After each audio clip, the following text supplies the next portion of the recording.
Tonight on Nova Legends podcast, I have Woodson Coach Doug Craig, whose Cavaliers are regional champions in the Occoquan region, and they are hosting a state quarterfinal game on Tuesday. Actually, they're hosting it at Robinson, I believe, against the runner-up of the Northern region, which is Westfield. Coach, congratulations! Thanks for doing this. Hey, Julian, thank you for having me on, and thank you for saying such nice things. And I'm looking forward to chopping it up here.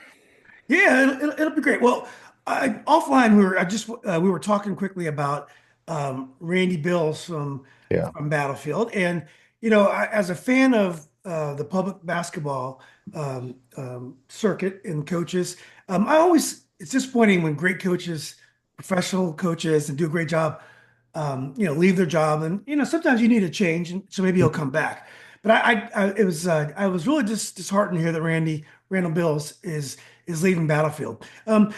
What are your thoughts on that? And obviously, we don't know all the ins and outs of why he's leaving. Yeah, I mean, we've scrimmaged Randy for years over at Battlefield. That's always been one of our two scrimmages we've done every preseason. I always thought he did a good job with his kids. Teams were always very competitive. They played hard, seemed to, try to do the right things. Seemed like he had a good rapport with kids. I think it's so hard to be a long time coach, at the high school level anymore. And a lot of us are, a lot of us are in education. We're teachers. There's a lot of responsibility that comes with that. And then, you have your own family and your own kids, and sometimes they reach an age where, they take a lot of time, and you don't feel like you can give the same amount of time to your program. I think all of us, to a certain extent, as coaches, are we're so competitive and a bit of creatures of habit. I think it's hard sometimes when you reach a point in your life with other things that you feel internally like, well, maybe I can't give as much as I would like to, or I feel these kids deserves or the job deserves. And sometimes coaches step away from that. I think it helps to have really supportive family members and spouses that understand why you're doing what you do. But for some guys, it's just they reach a point where that kind of happens. Some guys they just reach a point where maybe they feel like they've done all they can in the job, or maybe it's just some guys just need to step away. I don't know. I haven't spoken with Randy.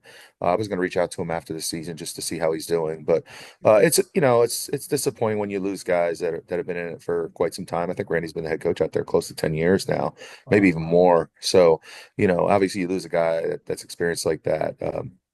As a coach in the area, you look around, you see guys stepping away. It's different, but yeah, that's kind of the nature of the gig, I think, too. Yeah, well, those are kind words. He's a very, very positive guy. And so hopefully he gets back in the game. And whatever he wants to do, he's going to be wildly successful. Just to remind folks, Coach, you're a Pennsylvania native. You've been at Woodson for almost, I guess, more than tw about 20 years now, Coach. Yeah, this is my 20th year as the head coach, but I was there 5 years as an assistant before. So I'm 25 years at the same school. You're there Yeah. With Pluthcraft, right? Mike Flugrath, yeah, he was there. Bluegrass. Yeah. Sorry, Yes. Yep. coach. No, Sorry, that's okay. sorry, sorry. No, I was saying sorry, Coach Mike. If he's watching, I just butchered your name. You won a state championship in 2016, I believe, right? Um, 16, 17 was technically the years, the 16, 17 season. Okay, Yes. yeah, yeah, okay. So you've won a state championship before. Well, Coach, you're a world-renowned sandbagger, and um, this year you knew you had a good team going in. These things generally don't happen by mistake. Coaches know when they have a good team. So, but it doesn't do you really any good to brag about it. And your most important thing is to play well in February, which is what you did, and be ready for these big games. Uh, what do you think? How do you deal with expectations when you know you have a good team? What do you try to do? What message do you try to portray to the public? And how do you try to treat your players? Yeah, it's fun. People tell me I'm a sandbagger. I just always go into it. I kind of feel like, and I felt like this year. I feel like you go into the year. I'm always like shocked when I hear coaches say, "Oh yeah, I knew we were gonna, be in the state final. I knew we were gonna win." Even the years we've been really good, I haven't known we were gonna do that. I always feel like going into the season, I feel like there's a group of maybe 10 to 12 teams where you feel like, okay, the champion most likely is going to come from those 10 to 12 teams. If it didn't, it would be a bit of a surprise, and occasionally that happens. Um, and I felt like going into the year this year that we were one of those teams. I felt like I wouldn't have been shocked. if we were playing in March like we are, because I knew we had a good group, we had an experienced group. I mean, we have four seniors that have been playing varsity basketball and playing, in the rotation since they were sophomores.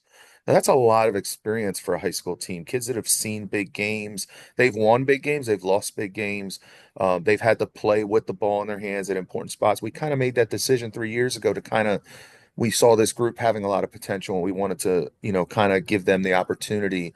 We felt like maybe that was going to be the payoff down the line was to have a team when those guys were seniors that could compete at the highest level in the state.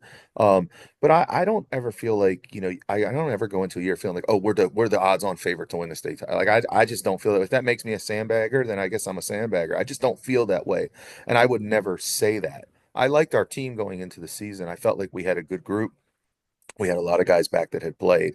Um, what I try to communicate to our kids though is that it's the same thing it is every year. Like at Woodson, we have high expectations of ourselves. I feel like generally in a year in year out basis, we're going to be very competitive. We're going to win more games than we lose. We're going to, be playing in district semifinals and finals and regional tournament games. And in years like this, when maybe you have a little more experience, a little more talented group, you can go a little bit further. Yeah. Well, isn't it a little bit ironic and also strange that you graduate two, six, Yeah. seven guys that can play, not Yes. on the roster, boys that can play, and you're in the state quarterfinals the next year. That seems a little strange, doesn't it? Yeah, it's so funny because everybody always talks about it's the first thing everybody looks at when they go to a basketball game, right? They look for who has the tall kids, Yeah, who has the 6'8", who has 6'9" kids.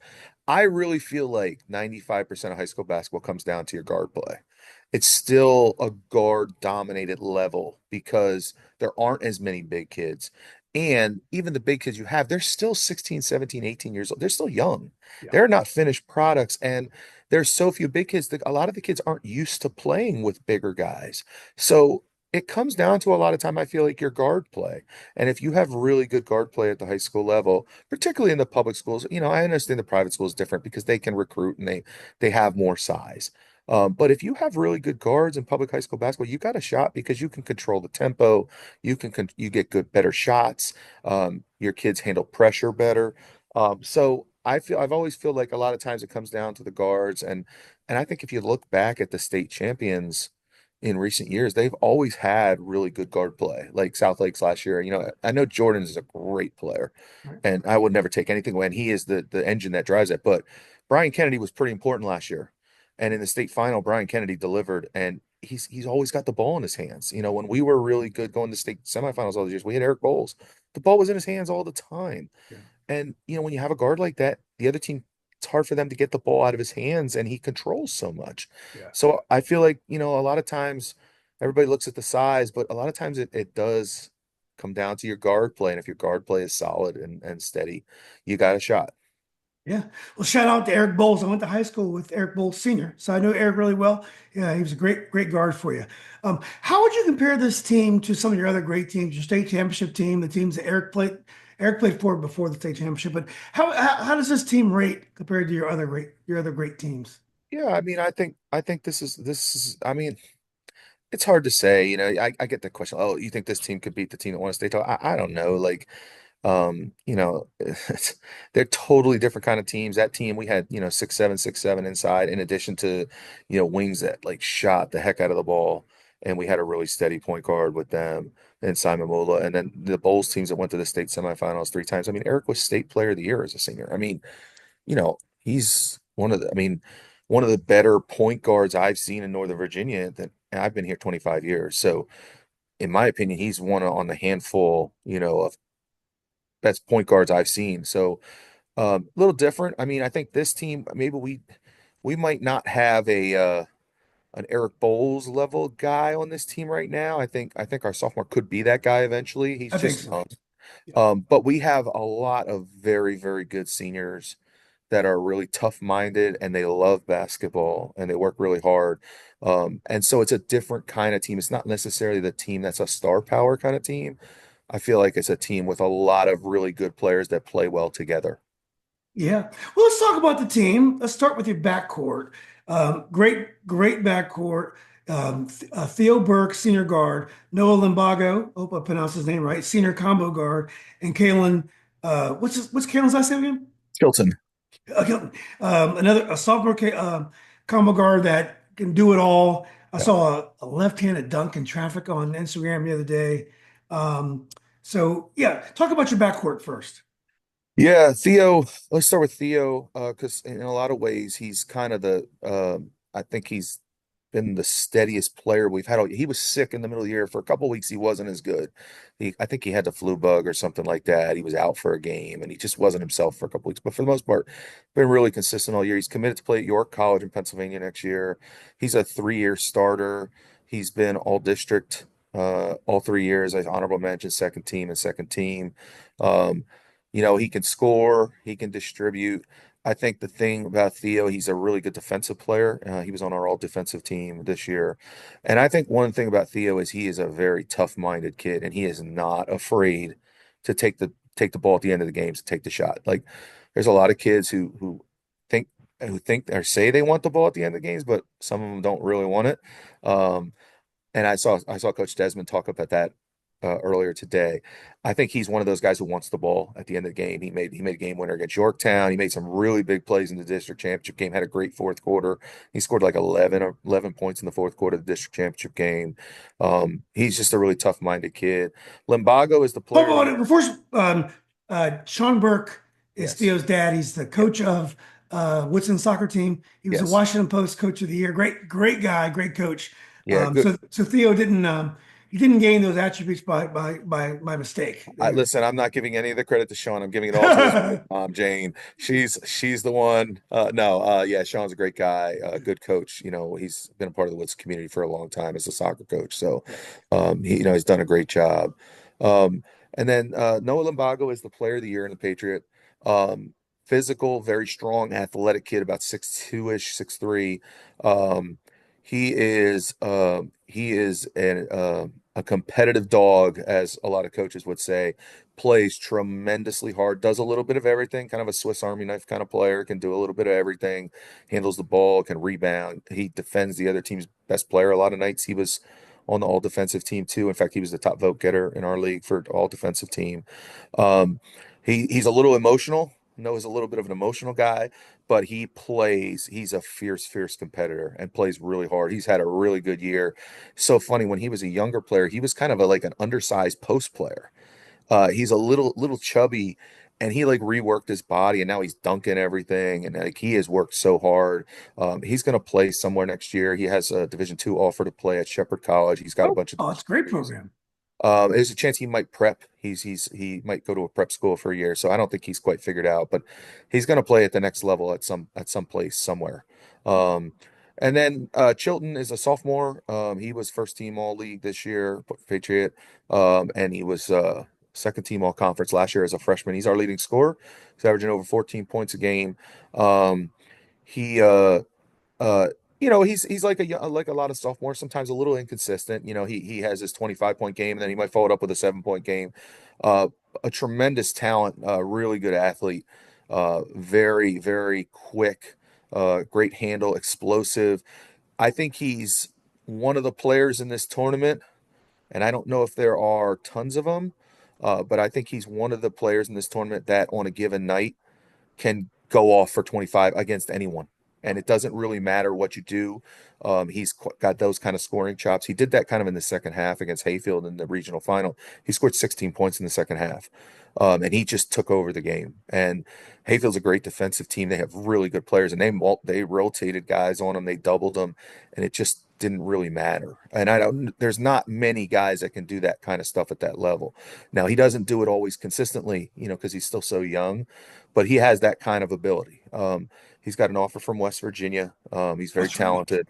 Yeah, he's got a chance to be a great player, and I think his best basketball is in front of him, and he's had the fortunate to be playing with some other good players around him, so we haven't had to ask him to Yeah, score yeah. 20 every night, which is probably a good thing in long term for his development. But he's very talented. He's the kind of kid, if he was on a team that wasn't so balanced, he can average 30 a game. I wouldn't be good for him because you learn a lot of bad Yeah, habits when you have to do too much.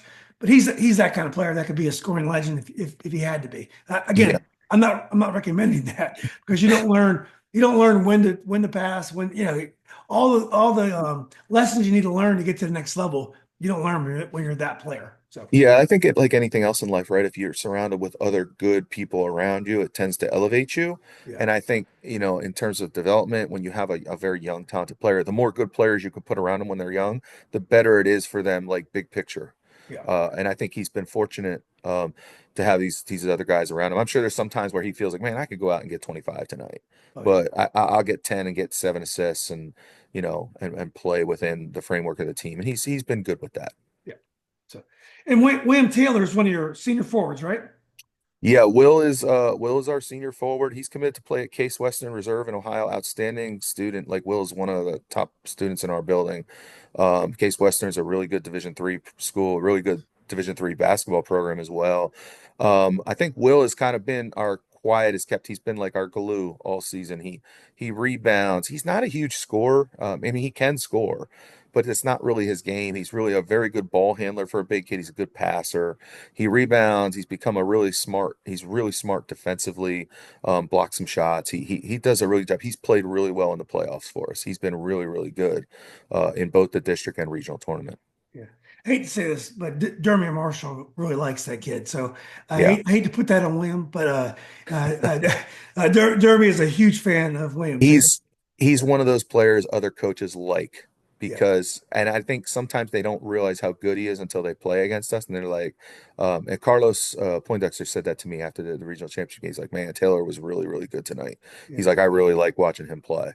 yeah, He's just kind of one of those guys who like he's subtle with what he does, but he's really really valuable for us. yeah. So, Coach, what's your response to Mike Desmond when he says the Patriot Conference is terrible? What do you say to a guy like that? Listen, Mike likes to be controversial and he likes to say stuff. I know sometimes other coaches get frustrated when a Patriot coaches are just be like, oh, well, the Patriots so good, and and we're not talking down about any other leagues. There's plenty of other great leagues and good teams. We don't have the market cornered on good teams, but I just feel like our league it's just very competitive night to night. There's just not really nights off. So your teams, they play so many tough games. And I think come playoff times, they tend to do well because they're used to being in adverse situations. You're used to being in tight, close games that are very fit. And our league is very, very physical. So I think it's a playoff style game even during the regular season. And I think that just historically, it's been a very difficult league night to night. And I think that that's what I think until you play and coach in that league, you don't really realize how tough it is from a night to night basis. That doesn't mean that other leagues aren't good because they absolutely are. I've coached in the Liberty as well a long time ago. There were really good teams in that league, great coaches. I just think like the depth on a night to night basis in our league is very, very difficult. Like even this year, like, our eighth place team was Fairfax. I mean, they beat the third place team in the Concord. They beat the third place team in the Liberty. They won those games by double figures. Like they were not I know people from the outside look and say, oh, they weren't that good. They had an 8-15 record or whatever it might have been. But they're quite capable. It's just they struggle to win games in our league. But they were in a lot of close games in our league. They're not a pushover. And I just think there's just not a lot of nights off in our league. They're just tough. They're just tough games. Yeah, last year when I was talking to Coach Skin from George Mason about public schools, he was thinking about he ended up going to Fairfax Academy or Loudon Academy. I forgot which one he went to, but I was saying if you go to the Patriot, every team has college players. Every team has college players. Chris Bivens from Alexandria City, the Robinson. I mean, every team. Fairfax had the guy from I can't think of the guy. Every team was loaded with Ronnie Peters is playing at Marymount. yeah, I said he's going to be challenged every night, and I believe that as well. So I'm actually I'm a big Patriot fan as well. But Uh, but I still love Dez. I still love Dez in spite I of all. kind of do. But he, He he makes fun of my hair. He makes fun of my beard. He talks bad about our league. I still love him. you You know, gotta love Coach Dez. He just sometimes he gets going. as Obama would say, he's all right. So Hey, let's talk about your schedule this year. You played a great schedule. You had some real signature wins. You beat Yorktown.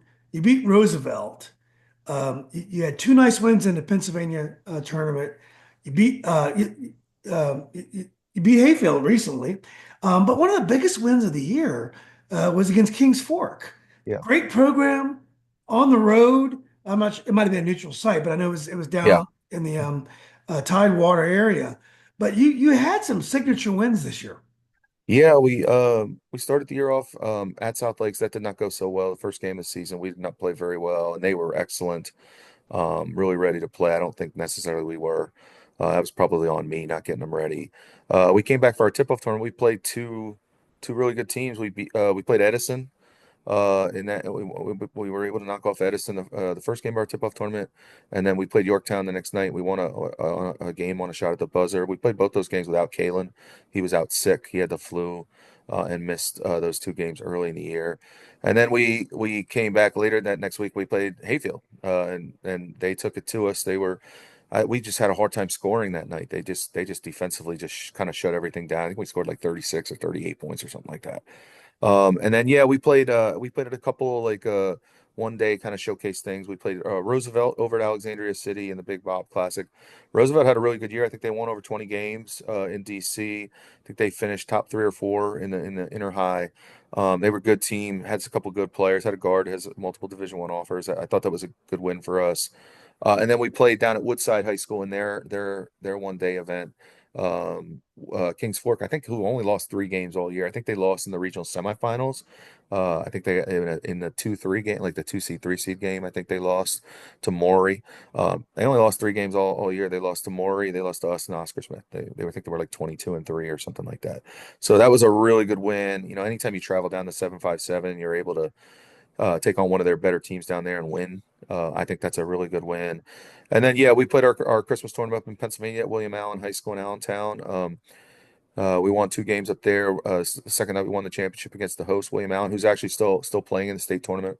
They qualified for the state tournament up in Pennsylvania. I think they've won 16, 17 games. Good program, a lot of good athletes. And then we had our usual gauntlet in the Patriot.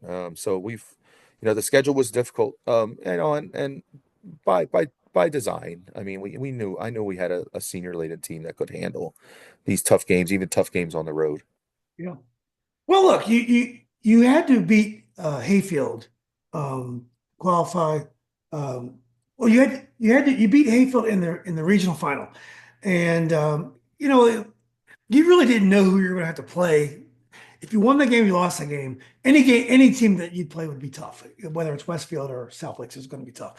But still, mentally, it had to mean a lot for you to beat Hayfield. They seem to have had the mental edge over you the last couple of years. And South Lakes and Hayfield have beaten you in the last couple of regular seasons. And it was probably nice for this bunch of kids to beat Hayfield on the road in an important game. Yeah, I think, well, and I mean, in fairness, Hayfield has had the mental edge on just about Yeah, everybody yeah. I'm not for the I'm not last saying four or it's five yeah, years. I yeah, don't think it's just us, but no, I mean, listen, I have so much respect for Coach Poindexter, his staff down at Hayfield, and Coach Desmond and those guys at South Lakes.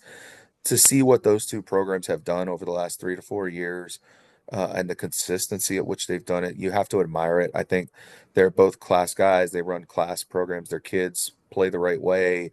They're very good defensively. They share the ball. I mean, we have a lot of respect for that. Um, Anytime you can go on the road and you play Hayfield or South Lakes, it's going to be a tough game. It's going to be a tough game if you play them at home. Um, and we were able to go down there. That was a very satisfying win. They had ended our season, I think, 2 out of the last 3 years down there in the yeah. regional tournament. So to be able to go down there and get one back, that felt good. I thought our kids played really, really well all night. I think, in fairness to them, they played a tough semifinal the night before against West Potomac in double overtime, and they were able to get there. I don't know if they. I mean, I don't know. I don't know if they had their full, reserve of legs that they would normally have, but that's tournament basketball sometimes. Yeah. And they're playing on the home court. Our kids felt, we felt confident going into that game. I think our kids felt like, even though when we played them at our place early in the season and they won, we didn't feel like we didn't belong on the floor with them. We just felt like, we missed some opportunities in that game, to maybe put them under a little more duress. So we wanted to come out and just play our style, share the ball with each other. One of the things with Hayfield is I feel like you have to match their physicality. They're very physical on defensively, and they have good, like they don't have like a 6'9" guy, but they They're have all really long. good. Yeah, they got good positional size. Like they're good size at every position, and then their center is de facto center is Jalen Lemon. Yeah, he's only 6'2", but he's built like a middle linebacker, and he's Yeah. skilled and he can play and he's physical. So we really wanted to match their physicality. And one of the things we talked about with our kids before the game is like I feel like when teams go down and play at Hayfield, like they're down 8 to 10 points before the ball is even tipped off. It's just mentally they're behind. And we wanted to like early in the game, we wanted to, prove to them that we were not going to go away. And I felt like we came out with good energy in that game and really kind of stood up to them early, which I think sometimes you need to do to them. And I thought we played a really, really good game. I thought it was one of our more consistent games. I liked how emotionally consistent we were. We weren't like up and down in that game. We were kind of level. And that's the other thing we really talked about with them. I thought that was a huge win. I thought that was a statement win, and to beat Hayfield in the postseason is not easy. Carlos does a great job, but his players are battle tested, and Yes. so it was a good one. Westfield is a very similar to Hayfield. They're great athletes. They're also very long, um, not as experienced as Hayfield, for sure, but definitely a test. Uh, what are the keys to success against Westfield? Uh, yeah, well, I mean, they are very, very talented. They got a lot of kids that can score. You got ball Uh, players. yeah, they got, as coaches would say, they got dudes um, at every position on the floor. Yeah. They got good size, again, good positional size, very athletic. They got a lot of guys that can shoot and score and put the ball on the floor to get shots.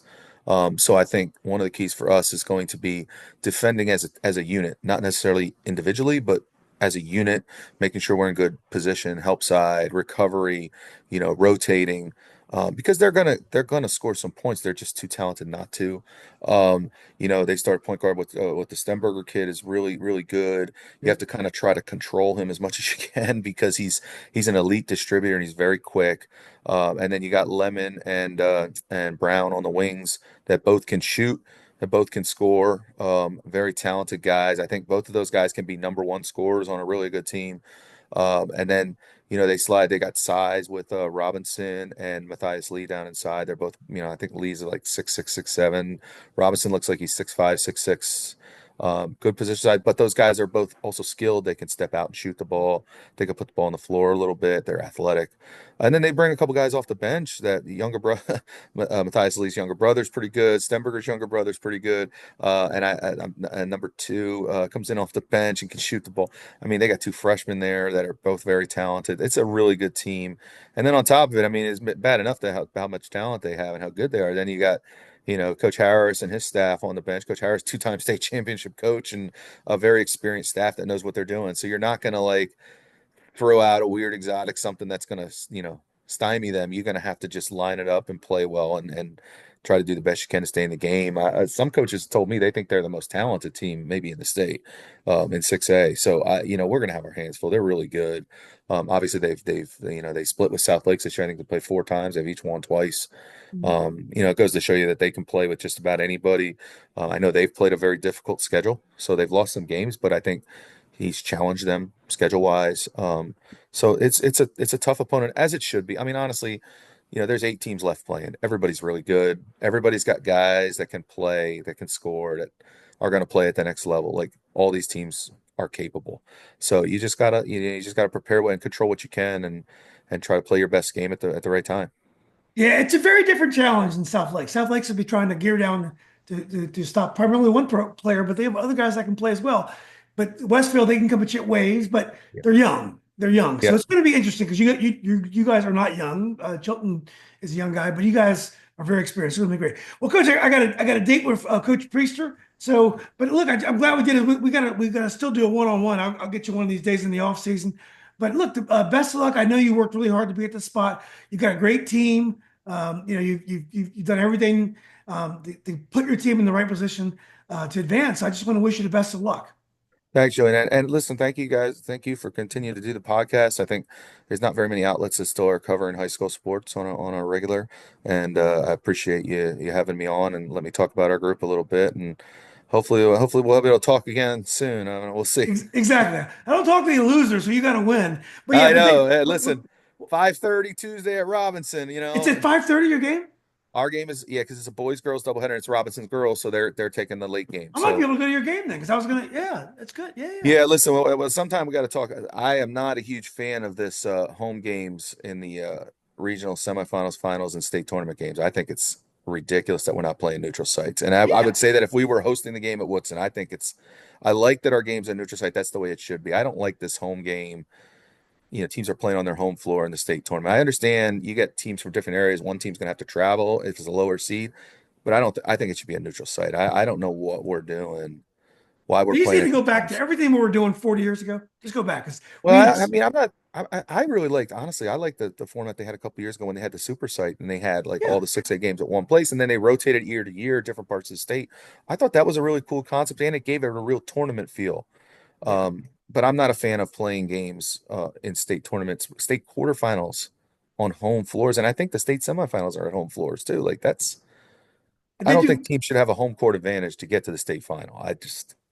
They I do call whatever they could do to chase neutrals away, and uh, the supporters are always going to be there, but they do whatever they can do to saves chase. them a buck to have to open up another school Yeah, and do that but too. they're losing their brand. But anyway, that's for another discussion, Coach. Another discussion. Yeah, best of luck.